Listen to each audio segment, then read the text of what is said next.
First of all, I would like to thanks for Professor Swatan Sharma ma'am to making the space for us. It's a pleasure to me to introduce our guest of honor, Professor Swatan Sharma ma'am, former Vice Chancellor, Raja Man Singh Tomar Vishwavidyalaya, Gwalior. She is eminent and versatile personality. She contributed as an academician. She held it as a professor and head of the Department Music and Performing Arts University of Allahabad.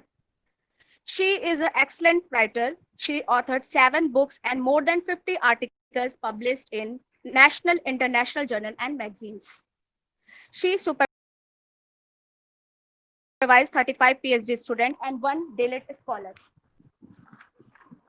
Professor Sharma ma'am is an award-winning personality. She awarded by UP Sangeet Natak Academy in 2019 and also Excellence Best Teacher Award by University of Allahabad. Women of the Year in 2003, Women of Achievement in 2006 by American Biological Institute. I like to say that she is a good academician and great administrative.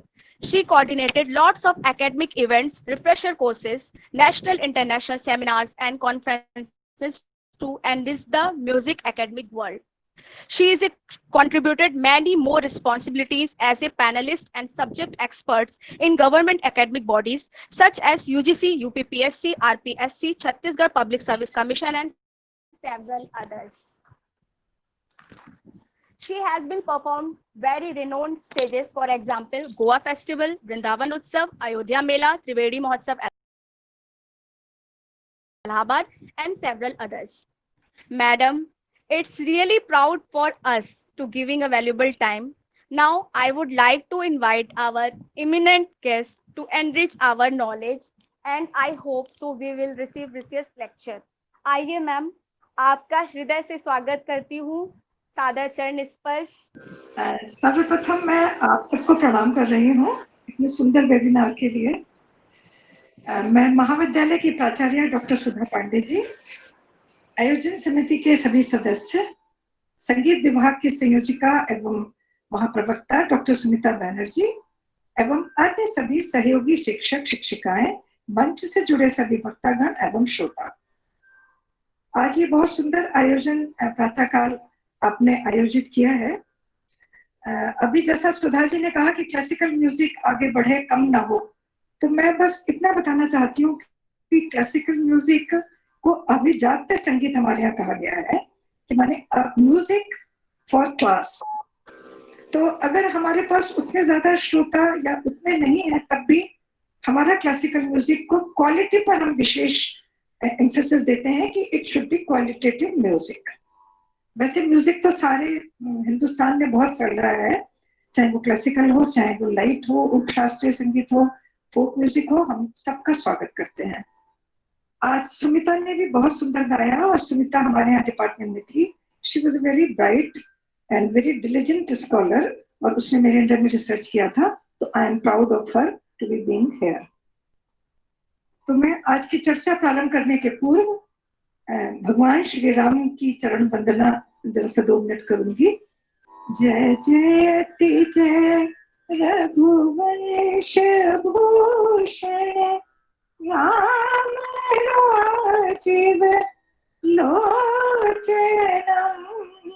जय जयति जय रघुवंश भूषण त्रेताय खंडन जगत मंडन ध्यान गंग अगोचरम अद्वैत अविनाशी आनंदित मोक्ष प्रद हरिगंजनम।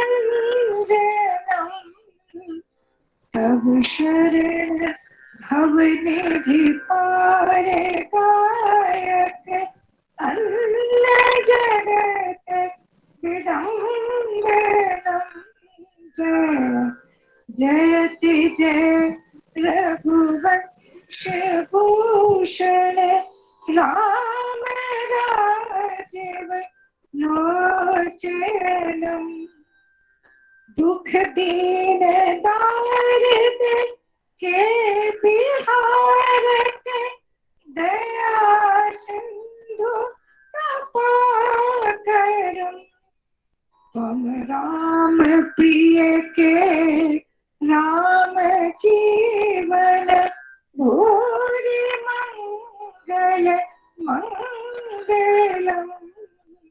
जय जयति जय रघुवंश भूषण, राम राजीव लोचनम। जय जयति जय रघुवंश भूषण। अभी हमारे अयोध्या में राम मंदिर की स्थापना हुई है, तो हम श्री राम के चरण वंदना करना, कोई भी शुभ मंगल कार्य होता है हम उनको याद करते हैं। तो अब हम आज की चर्चा प्रारंभ करते हैं, जिसमें मैं सभी बिंदुओं पर प्रकाश डालूंगी, जैसा मैडम प्रधानाचार्य मैडम ने कहा है। कोविड-19 के इस लॉकडाउन पीरियड में वैश्विक महामारी के चलते आप और हम सभी पिछले 5 महीने से भी अधिक हो गया है घरों में रहने के लिए बाध्य हो गए हैं। प्रबुद्ध वर्ग, संगीत कलाकार, शिक्षक, विद्यार्थी सभी बहुत व्याकुल हैं और एक नई वैकल्पिक व्यवस्था खोजते रहे। नई परिस्थिति में कला संगीत का क्या रूप हमने खोजा।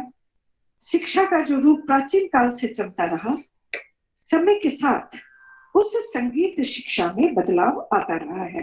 केवल ये नहीं कि हमने अभी कोविड के चलते ही ऑनलाइन शिक्षा का ऑप्शन लिया है, समय के साथ साथ संगीत शिक्षा में बराबर बदलाव आता रहा है। पहले आश्रम पद्धति थी, फिर सीना वसीना तालीम से शिष्य को कला प्रदर्शन में पारंगत करना होता था। संगीत शिक्षा का यही उद्देश्य माना जाता रहा। धीरे धीरे जब संगीत एक एकेडमिक विषय के रूप में मान्य किया गया, तब समाज के लिए संगीत की क्या उपयोगिता हो सकती है, इसके लिए शिक्षण संस्थाओं में विविध आयाम बने और प्रदर्शन पक्ष के साथ साथ शास्त्र पक्ष पर भी शिक्षा दी जाने लगी। लेकिन फिर भी मुख्य उद्देश्य परफॉर्मिंग अर्थात प्रदर्शन का ही रहा। संगीत श्रवण से रसानुभूति होती है और उसका उद्देश्य ब्रह्मानंद के आनंद और उसके सौंदर्य का अनुभव करना है। सदचिद आनंद, तमस रजस से ऊपर उठकर सत्व के गुणों को आत्मसात करना। आज समय की मांग के साथ संगीत कला के विविध आयाम सामने आ रहे हैं। सभी कलाएं व्यावसायिक हो गई हैं। 20वीं शताब्दी में पंडित विष्णु नारायण भातखंडे जी के प्रयासों से संगीत सबके लिए सुलभ हो गया। अच्छे संगीत श्रोताओं का निर्माण हुआ। समाज में संगीत की आवश्यकता और उपयोगिता बढ़ी। अलग अलग रूपों में उसका उपयोग होने लगा, जैसे नाटक, सिनेमा का निर्माण। हर विधा में संगीत आवश्यक हो गया। आज संगीत और अन्य कलाएं इंटरडिसिप्लिनरी मानी जा रही हैं। कहने का तात्पर्य यही है कि संगीत शिक्षा में समय के अनुसार बदलाव होता चला आया है। और आज जब वैश्विक महामारी के कारण चारों तरफ त्राही त्राही उथल पुथल हो गई है, लॉकडाउन के कारण आप और हम सभी घरों में कैद हैं। सभी शिक्षण संस्थान पिछले 5 महीने से अधिक बंद कर दिए गए हैं ताकि कोरोना संक्रमण से बचाव हो सके। जीवन का कोई ऐसा क्षेत्र नहीं है जिसे इस महामारी ने हिला ना दिया हो। प्रबुद्ध वर्ग व्याकुल है। संगीतज्ञ, कलाकार, शिक्षक सभी विद्यार्थियों के लिए नई नई वैकल्पिक व्यवस्था खोजते रहे हैं, अर्थात संगीत शिक्षा में बदलाव आ रहा है। ये समय की मांग है। जीवन के सभी क्षेत्रों में, चाहे वो व्यावसायिक हो या चिकित्सीय, सांस्कृतिक हो या सामाजिक अथवा राजनीतिक, सभी गतिविधियों पर विराम सा लग गया है और देश आज एक आर्थिक संकट के दौर से गुजर रहा है। अब प्रश्न ये है कि मार्च से बंद हुए शिक्षण संस्थानों में जो नुकसान हुआ है उसकी भरपाई कैसे हो पाए। ऐसा पहली बार हो रहा है कि पूरे देश में लगभग 4 महीने से लगभग 5 महीने से लॉकडाउन चल रहा है। निसंदेह देश और दुनिया के लिए एक कठिन समय चल रहा है और हमारे सामने चुनौती है कि हम विद्यार्थियों और शिक्षकों को कैसे व्यस्त रखें। ये एक बड़ी चुनौती इस बीच रही और ये समय जो इधर चल रहा है उसका हम कैसे सार्थक उपयोग करें। आज ये प्रश्न स्वाभाविक है, संगीत शिक्षा की कितने रिलेवेंस अब होगी और उसका आगे क्या रूप होगा, क्योंकि संगीत के बिना तो जीवन ही रसहीन हो जाएगा। सोशल डिस्टेंसिंग का पालन भी करना है। इसको देखते हुए ऑनलाइन शिक्षा प्रारंभ कर दी गई, जहां फिजिकल कांटेक्ट नहीं है, परंतु वहां गुरु शिष्य के बीच जो डायरेक्ट कांटेक्ट और स्पिरिचुअल बॉन्डिंग होती है, और जिस बॉन्डिंग से विद्यार्थी को वो ऊर्जा मिलती है, ये एक एक्सपेरिमेंट की बात है। यदि ऑनलाइन शिक्षा से विद्यार्थी अपनी शिक्षा काफी हद तक पूरी कर सकते हैं और शास्त्र पक्ष को किताबों के माध्यम से तैयार कर सकते हैं। प्रश्न उठता है कि संगीत प्रदर्शन, संगीत की महफिलें, गुण चर्चा अब कहाँ है?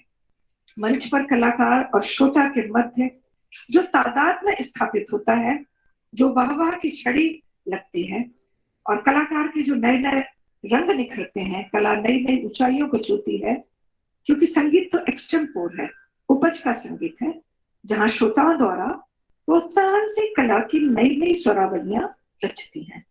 ऑनलाइन में ये कैसे संभव हो पा रहा है? आज बड़े बड़े संगीत सम्मेलन नहीं सुनाई पड़ रहे हैं। कलाकार इन स्थितियों में कैसे कला का प्रदर्शन करे? संगीत शिक्षा किस रूप में संपन्न हो? संस्थानों, शिक्षकों, शोधार्थियों को विद्यार्थियों के हितों को ध्यान में रखते हुए कुछ मानक तय करने होंगे। बीते हुए 5 महीने इसीलिए और भी कठिन रहे, क्योंकि इन्हीं दिनों विद्यार्थियों की वार्षिक परीक्षाएं होनी थी, परिणाम आने थे, जिसके बाद विद्यार्थियों को भविष्य के लिए अपने कैरियर और विभिन्न प्रतियोगिताओं में बैठने, प्रवेश परीक्षाओं की तैयारी करनी थी। ये एक कठिन परीक्षा का दौर रहा। शिक्षकों को विद्यार्थियों के लिए ज्ञान के नए तरीके खोजने पड़े। सूचना तकनीकी का सहारा लेकर अपने ज्ञान को उन्होंने विद्यार्थियों को दिया, ताकि विद्यार्थी निराश ना हो। सभी के प्रयास से हमारा राष्ट्र इस स्थिति से उभरेगा। जब हम संगीत में बदलाव की चर्चा कर रहे हैं और सूचना क्रांति की बात कर रहे हैं, तब याद कीजिए 1902 में ग्रामोफोन की शुरुआत हुई, रिकॉर्डिंग्स होने लगी, दूरदर्शन का आरंभ हुआ और कलाकारों के शास्त्रीय संगीत के कार्यक्रमों के लिए समय निर्धारित हुआ। उसमें भी पहले आकाशवाणी पर शास्त्रीय संगीत के लिए प्रातः, दोपहर और रात्रि 3 समय शास्त्रीय और सुगम संगीत के कार्यक्रम प्रसारित होने लगे। तो यहीं से कला का रूप बदलना शुरू हो गया। आकाशवाणी में संगीत सरिता पाठ में शास्त्रीय संगीत के राग सिखाए जाते रहे हैं। आज से 30 वर्ष पूर्व दूरस्थ शिक्षा पर भी विचार एवं चर्चाएं होने लगी थी। उसी दूरस्थ शिक्षा का रूप आज ऑनलाइन शिक्षा में देखने को मिल रहा है। जहां तक ऑनलाइन शिक्षा की बात करें तो देखते हैं कि बहुत से गुरु पहले से ही ऑनलाइन संगीत शिक्षा की भी संभावनाएं और खोजते रहे हैं। बहुत सी संभावनाएं विगत 5 महीनों में हमारे सामने आई हैं, क्योंकि इसके अलावा अन्य विकल्प फिलहाल संभव नहीं है।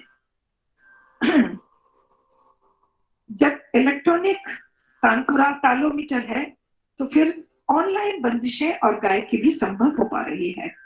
वीडियो भी रिकॉर्ड हो रहे हैं। कलाकार का दायरा बढ़कर अंतरराष्ट्रीय पूरी दुनिया में फैल चुका है। पूरी दुनिया के श्रोता, विद्यार्थी, शिक्षकों को आज देख सुन रहे हैं। यही टेक्नोलॉजी का सही उपयोग है। गुरु का महत्व इसमें कम नहीं हो रहा। घर से महफिलें की जा रही हैं, हम वहां संगतकार नहीं है। अचानक व्यवधान की स्थिति को दूर करने के लिए विश्वविद्यालय अनुदान आयोग द्वारा अनेक योजनाएं बनाई गई। यूजीसी ने सभी उच्च शिक्षण संस्थानों को जारी क्वालिटी मैंडेट को लागू करने के लिए एक क्रियान्वयन योजना तैयार करने को कहा, ताकि इस दिशा में आगे बढ़ा जा सके। हर शिक्षा संस्थान में 5-10 शिक्षकों पर इसे बनाने की जिम्मेदारी दी गई। विश्वविद्यालयों को इसके कार्यान्वयन के लिए फंड्स भी दिए गए। यूजीसी द्वारा कोशिश की जाती रही कि विश्वविद्यालयों को किसी प्रकार की आर्थिक परेशानी ना हो। यूजीसी द्वारा ई लाइब्रेरी, ऑनलाइन शिक्षण को बढ़ावा देने के लिए बराबर अपील की जा रही है। इसके लिए यूजीसी द्वारा ऑनलाइन शिक्षण के लिए नए कंटेंट्स भी बनाए जा रहे हैं। इसके लिए कंटेंट्स भी बनाए जा रहे हैं साथ ही यूनेस्को, यूएन, WHO एवं महत्वपूर्ण संस्थाओं की ओर से तैयार कंटेंट्स को यूजीसी द्वारा संग्रहित भी किया जा सकता है, जो यूजीसी की वेबसाइट पर उपलब्ध होगा। यूजीसी द्वारा महत्वपूर्ण इनिशिएटिव्स भी लिए गए हैं, अनेक योजनाएं बनाई गई। यूजीसी द्वारा ऑनलाइन शिक्षण के लिए कई विश्वविद्यालयों में परीक्षाओं के लिए कहा गया कि परीक्षाएं भी वो ऑनलाइन कर सकते हैं। आज का युग डिजिटल युग है। गूगल पर ई बुक्स, ई लाइब्रेरी एक अच्छा विकल्प है। आप अपनी पसंद की किताबों को डाउनलोड कर सकते हैं, जिसके लिए आपको ई बुक्स रीडिंग ऐप को डाउनलोड करना होगा। इंटरनेट आर्काइव्स भी एक डिजिटल प्लेटफॉर्म है, जहां डिजिटल और ऑडियो बुक्स को डाउनलोड किया जा सकता है। साथ ही 13 लाख से अधिक आधुनिक ई बुक्स भी गूगल पर उपलब्ध हैं। ये एक नॉन प्रॉफिट लाइब्रेरी है, जहां software, music, websites, audio books आदि उपलब्ध हैं।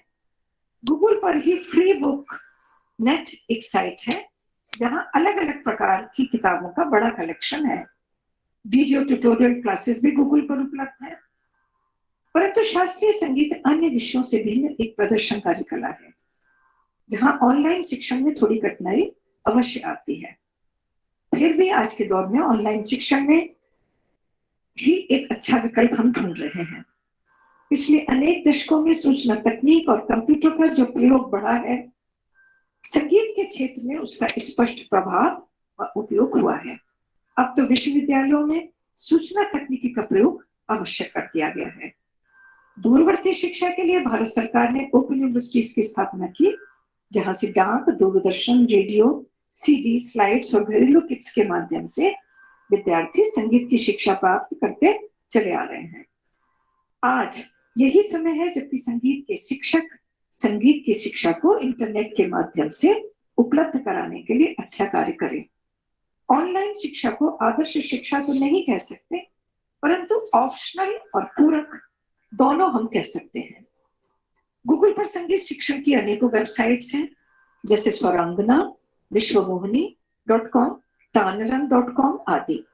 मुझे ये कहते हुए बहुत अच्छा लग रहा है, मैं गर्व महसूस कर रही हूँ कि लॉकडाउन होते ही लगभग सभी विश्वविद्यालयों के शिक्षकों द्वारा फेसबुक पर या अपनी अपनी साइट्स बनाकर तत्काल विद्यार्थियों को शिक्षण देना उन्होंने आरंभ कर दिया, और विद्यार्थी भी उसको नियमित कक्षा मानकर शिक्षण प्राप्त कर रहे हैं। सभी यूनिवर्सिटीज ने, सभी कॉलेजेस में वेबिनार्स का आयोजन कर रहे हैं। उसी कड़ी में आज का ये वेबिनार भी है। विद्यार्थियों को देश भर के विद्वानों को सुनने का इससे अच्छा अवसर भला कहाँ मिलेगा। इंटरनेट के माध्यम से शिक्षण जब होता है, तब अध्यापक को भी तैयार होना पड़ता है, और उस पाठ्य सामग्री को बाद में सुना सीखा, रिकॉर्ड करके सुना सीखा जा सकता है।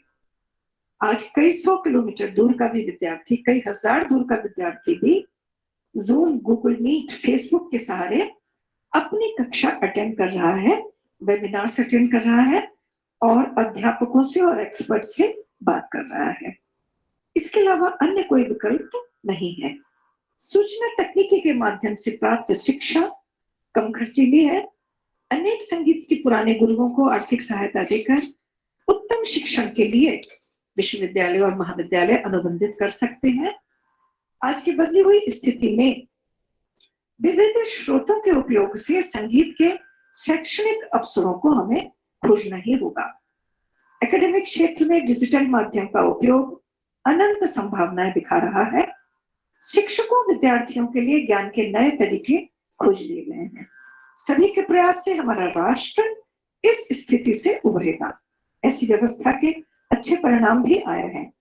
सूचना और संचार प्रौद्योगिकी के राष्ट्रीय शिक्षा मिशन के तहत महत्वपूर्ण कार्य प्रारंभ हुआ है। इसमें सबसे महत्वपूर्ण स्वयं नामक कार्यक्रम है, जिस पर 2000 पाठ्यक्रम संचालित करने का प्रावधान है। इसी तरह ज्ञान दर्शन और स्वयं प्रभा टीवी पर विभिन्न विषयों के पाठ को विद्यार्थियों के लिए उपलब्ध कराया जा रहा है। वर्चुअल लैब के वैज्ञानिक प्रयोगों को संपादित करने का प्रशिक्षण देती है। ई आचार्य, साक्षात, ई विद्वान जैसी सुविधाएं उच्च शिक्षा का परिदृश्य बदल रही हैं। National digital library, national academic depository द्वारा अकादमिक परीक्षाओं के प्रमाणीकरण का कार्य प्रारंभ हुआ है। ऑनलाइन शिक्षा को लेकर यूजीसी और ministry of human resource development विशेष रूप से गंभीर है। वर्तमान में विश्व के लगभग 60 देशों के विश्वविद्यालयों एवं लाखों विद्यार्थियों ने सूचना तकनीकी और दूरवर्ती शिक्षा के अनेक पाठ्यक्रमों को अपनाया हुआ है। लगभग 10,000 कोर्स नई तकनीकी के प्रयोग के आधार पर संचालित हो रहे हैं। जब मेडिसिन और सर्जरी की शिक्षा इस तकनीकी से दी जा सकती है, तब संगीत अभ्यास की तकनीकी भी ऑडियो विजुअल व डिस्टेंट एजुकेशन मोड से क्यों नहीं दी जा सकती। भारतीय संगीत राग रागनियों के और ज्ञान की दृष्टि से समृद्ध है, जिसके प्रचार प्रसार में ऑडियो, वीडियो व इंटरनेट अत्यंत सहायक होंगे। इंटरनेट जैसी तकनीक एक विश्वव्यापी संगीत का इतिहास संग्रहित कर सकती है। हमें आधुनिक तकनीक का प्रयोग करते हुए संगीत के लक्ष्य को भी ध्यान में रखना होगा। इंटरनेट के माध्यम से गुरु अपने संगीत को बांटना चाहेंगे और वो शिष्यों को हजारों मील दूर तक लाभान्वित कर सकेंगे। भविष्य में संगीत शिक्षा को सूचना तकनीकी से अलग रखकर हम नहीं देख सकते। ये आज और आने वाले समय की प्रबल मांग है। आप सभी से अनुरोध है कि ये जो ऑप्शन हमारे पास है संचार क्रांति का और गूगल का, इसका हम भरपूर उपयोग करें। हमारे शिक्षक और हमारे विद्यार्थी सभी इसमें मनोयोग से लगे हुए हैं। संगीत के उत्पादन में इस प्रकार की तकनीकी का प्रयोग हो रहा है। अभी जो स्थिति है उसे देखकर लगता है कि कोविड-19 के बाद भी हमें उद्योग, संगीत शिक्षा आदि का नया मॉडल बनाना पड़ेगा। एक नए प्रकार की शिक्षा व्यवस्था और शिक्षा तंत्र के बारे में यूजीसी भी सोच रही है और हम भी सोच रहे हैं। यूजीसी का बराबर कहना है कि कोविड के बाद भी 50% वर्चुअल क्लासेस होंगे और 50% क्लासरूम्स के क्लासेस होंगे। तो उसके लिए हमको उस तरह का मॉडल अपने शिक्षण संस्थानों में बनाना होगा। तो आप सभी से अनुरोध है कि इन विषम परिस्थितियों में राष्ट्रीय कर्तव्यों का निर्वहन करें, घर पर रहें परंतु सक्रिय रहें, योग, ध्यान, प्राणायाम, पठन पाठन, संगीत का रियाज और शिक्षा करते रहें। हम सभी के प्रयास से हमारा राष्ट्र इस विषम परिस्थिति और महामारी से बहुत शीघ्र उबरने वाला है। संपूर्ण राष्ट्र एकजुट होकर मुकाबला करे। सभी शैक्षणिक संस्थान, शिक्षक और विद्यार्थी इसमें सराहनीय भूमिका निभाएं। अभी जो स्थिति है उसे देखकर लगता है कि कोविड-19 अभी मुझे लगता है 2-3 महीने और, जैसा कि WHO कह रहा है, 2-3 महीने बाद थोड़ा थोड़ा कमजोर होना शुरू हो जाएगा। तो मैं आप सभी के लिए बहुत बहुत शुभकामनाएं प्रेषित करती हूँ और सभी से बहुत बहुत सहयोग की अपेक्षा करती हूँ। धन्यवाद। धन्यवाद मैम, बहुत बहुत धन्यवाद। आपके इस अमूल्य एवं सारगर्भित व्याख्यान के द्वारा हम सभी लाभान्वित हुए हैं और साथ ही मार्गदर्शन भी हुआ है हमारा। संगीत के वास्तविक स्वरूप और मूल्य को बनाए रखने हेतु हमें लगातार नए तकनीकों और माध्यमों के संचालन के तरीकों को सीखते रहना होगा, तभी हम इस बदलते परिवेश में स्वयं को ढाल पाएंगे। इसके लिए डिजिटल लाइब्रेरी, ई बुक्स, ई कंटेंट, ऑनलाइन वीडियो का प्रयोग विद्यार्थियों को निरंतर करना पड़ेगा। मैम, आपके इस अमूल्य और सारगर्भित व्याख्यान से हम सभी प्रतिभागी बहुत बहुत लाभान्वित हुए हैं। धन्यवाद मैम, सादर चरण स्पर्श।